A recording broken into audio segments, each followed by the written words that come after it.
नमस्कार, मैं जनता श्रीम गौतम। राहुल गांधी के बब्बर शेर पवन खेड़ा, जिन्हें असम के मुख्यमंत्री पवन पेड़ा बनाने की कोशिश कर रहे थे, अब ऐसा लगता है कि वो जेल जाने वाले हैं।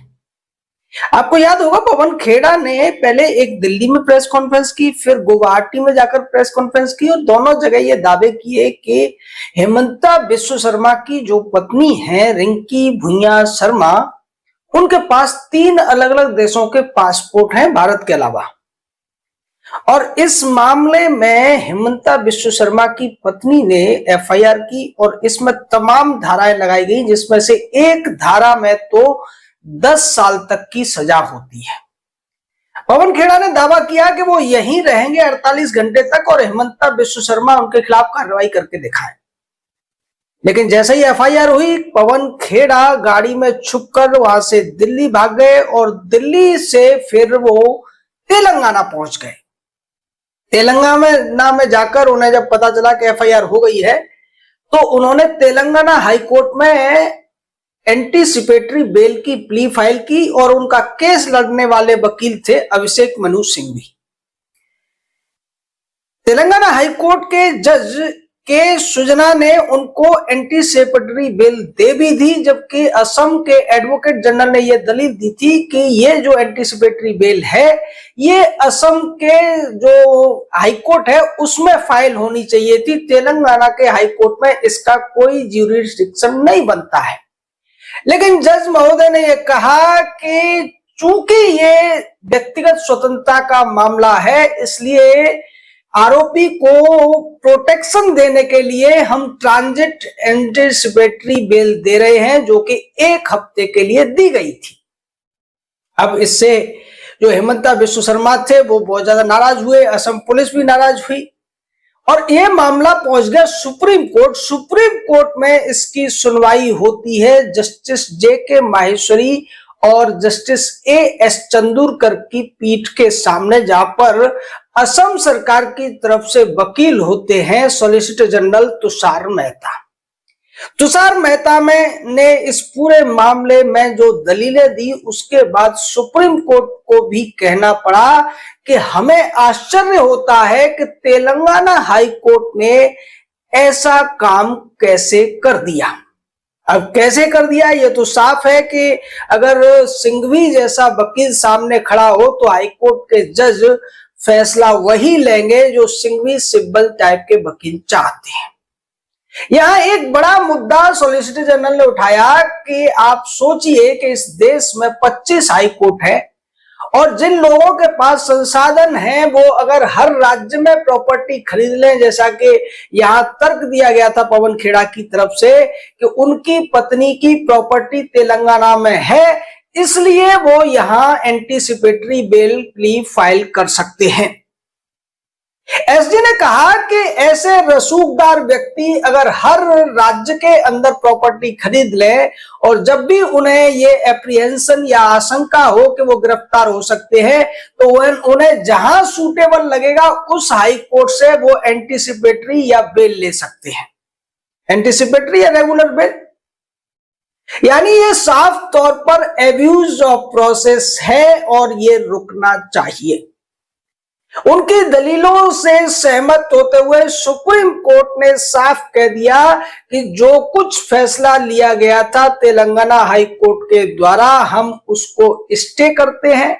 लेकिन असम हाई कोर्ट में अगर ऐसी कोई बेल प्ली फाइल की जाती है तो उस पर हमारा ये स्टे या हमारे ऑब्जर्वेशंस किसी तरीके से प्रभाव नहीं डालेंगे।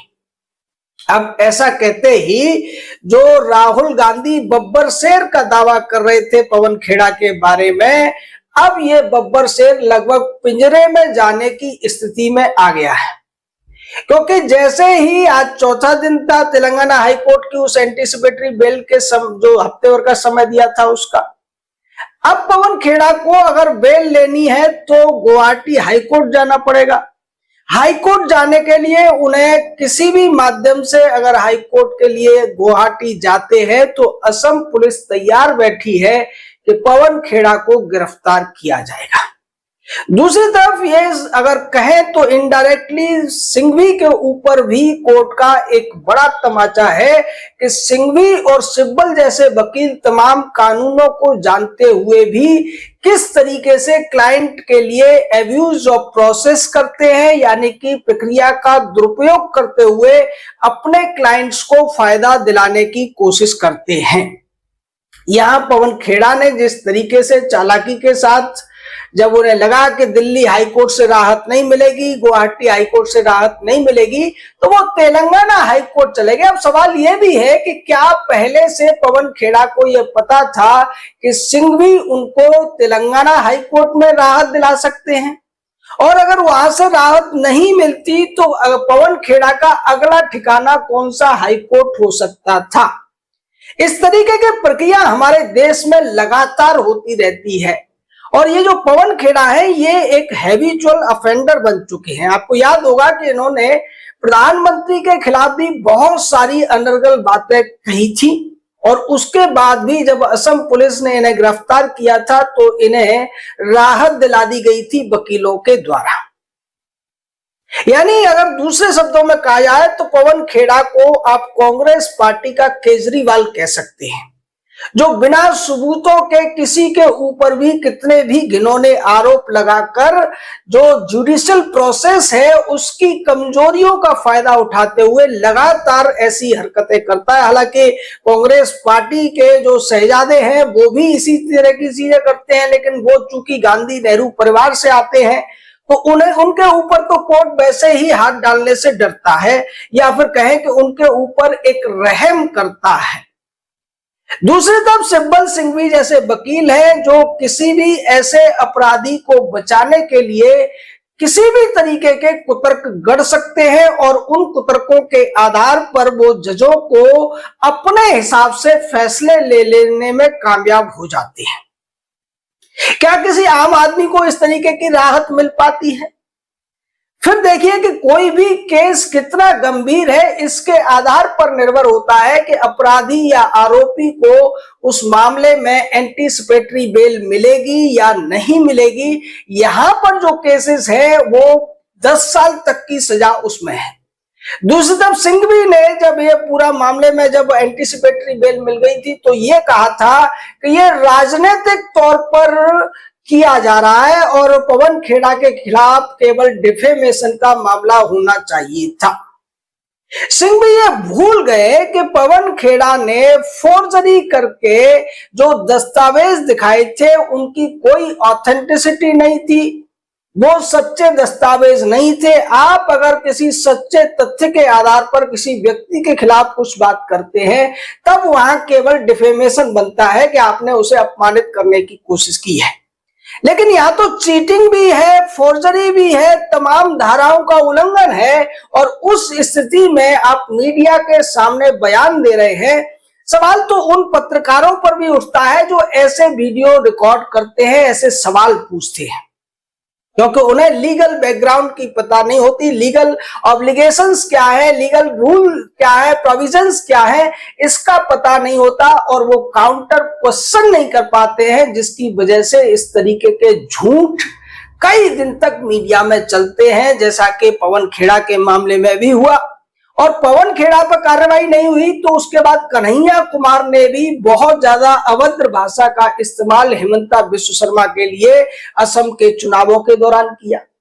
उसी तरीके से मल्लिकार्जुन खड़गे ने जो कुछ कहा था, बीजेपी आरएसएस को मिटाने के लिए मुसलमानों का आह्वान किया था कि वो नमाज को छोड़कर भी उनको मार सकते हैं क्योंकि कुरान में ऐसा कहा गया है। ये झूठा दावा उन्होंने कुरान को लेकर कर दिया था, लेकिन उनके खिलाफ हालांकि एफआईआर हुई पर उसमें अभी कोई कार्रवाई नहीं हुई। ये सारे के सारे लोग ऐसा इसीलिए कर पाते हैं कि उन्हें लगता है कि जिन लोगों को वो टारगेट कर रहे हैं, जिन समुदायों को वो टारगेट कर रहे हैं, जिस संस्कृति को वो टारगेट कर रहे हैं वो सहिष्णु है, वो उनके खिलाफ कोई कार्रवाई नहीं करेगी। एफआईआर अगर हो भी जाएगी, किसी पुलिस द्वारा उनके खिलाफ कार्रवाई भी शुरू कर दी जाएगी, तो फिर उन्हें हाई कोर्ट और सुप्रीम कोर्ट में राहत दिलाने के लिए सिब्बल और सिंघवी जैसे वकील बैठे हुए हैं। ये जो वकीलों का एक पूरा का पूरा दबदबा है वो इस देश में कानून के राज के स्थापित होने में सबसे बड़ा रोड़ा है। और जो रूल ऑफ लॉ का कहा जाता है उसको इन्होंने रूल ऑफ लॉयर बनाकर रख दिया है।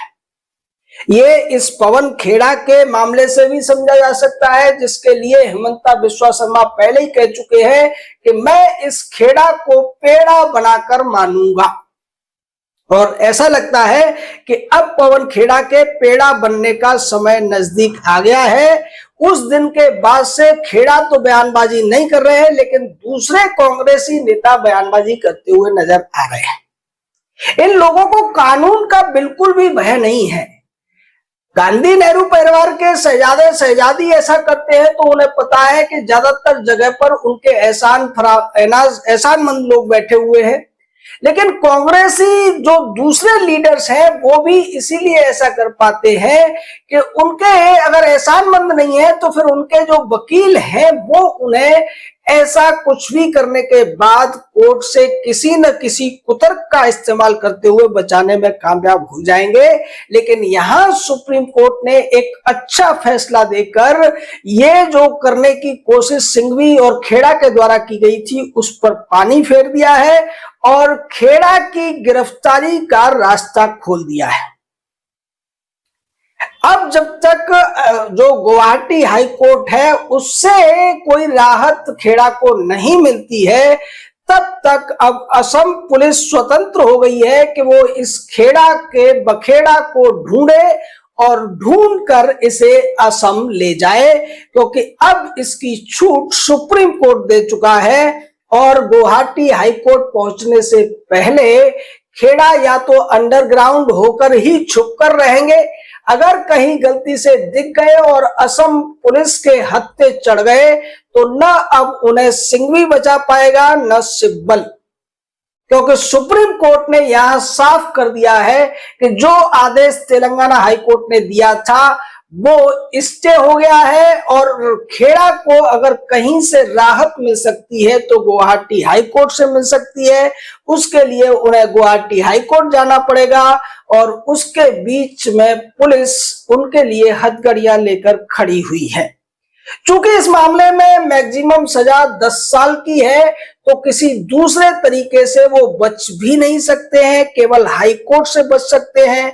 और इसकी पूरी उम्मीद खेड़ा और खेड़ा की पार्टी के तमाम नेताओं और तमाम वकीलों को भी है कि गुवाहाटी हाई कोर्ट से उनको आसानी से कोई राहत मिलने वाली नहीं है।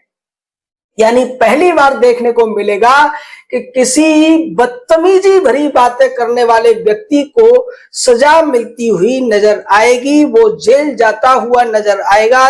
क्योंकि अब तक इस तरीके की बातें करने वाले जो तमाम लोग हैं वो खुले घूम रहे हैं, 2-4 घंटे के लिए पकड़े जाते हैं, हाई कोर्ट से सुप्रीम कोर्ट से राहत मिल जाती है और फिर वो मामले ठंडे बस्ते में चले जाते हैं। लेकिन खेड़ा ने गलत आदमी के साथ में पंगा ले लिया है। हिमंता बिस्वा शर्मा पहले ही कह चुके थे कि चुनाव का रिजल्ट आने के बाद तो मैं इसको छोड़ने वाला नहीं हूं, लेकिन उससे पहले ही सुप्रीम कोर्ट ने जो एक बड़ा फैसला दे दिया उससे खेड़ा की जो एक राहत भरा समय उसे मिला हुआ था चुनाव का रिजल्ट आने तक का, वो भी खत्म हो गया है। और अब पवन खेड़ा को जेल जाने से कोई नहीं बचा सकता है। आपका इस पूरे मामले में क्या कहना, आप बता दीजिए। हमारे साथ जुड़े रहिए। जय हिंद, जय भारत।